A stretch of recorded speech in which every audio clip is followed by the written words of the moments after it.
Terima kasih pemirsa, Anda masih bersama kami di Liputan Metropolis Malam. Guna mempercepat partai politik untuk melengkapi berkas persyaratan hingga 14 Mei nanti, KPU OKI membuka ruang kepada partai politik untuk konsultasi baik langsung maupun melalui media sosial yang sudah disediakan KPU OKI.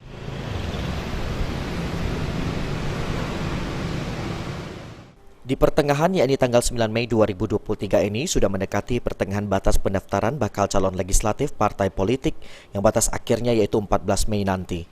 Anggota KPU Ogan Komering Ilir, Divisi Teknis dan Penyelenggara, Haris Fadila mengatakan, di tanggal 9 Mei 2023 belum ada bakal calon legislatif yang mendaftarkan atau menyampaikan berkas bakal pencalonan ke KPU OKI. Untuk itu KPU OKI sendiri masih menunggu dan juga membuka ruang kepada seluruh partai politik untuk berkonsultasi dan juga komunikasi dengan KPU OKI terkait pemberkasan sehingga tidak menumpuk di hari akhir. KPU OKI telah mempersiapkan media sosial dan juga nomor telepon konsultasi jika partai politik ingin berkonsultasi. Selain itu, KPU OKI juga telah menyiapkan ruang khusus dalam penerimaan bakal calon yang akan menyiapkan berkasnya, yang terhitung sesuai dengan jadwal 1 hingga 14 Mei 2023 nanti. Bahkan berkas akan ditunggu hingga pukul 23.59 menit.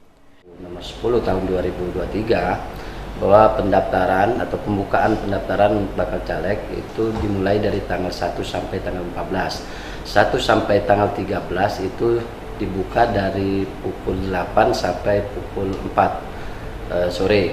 Kemudian di tanggal 14 itu dari pukul 8 sampai pukul 23.59 malam hari.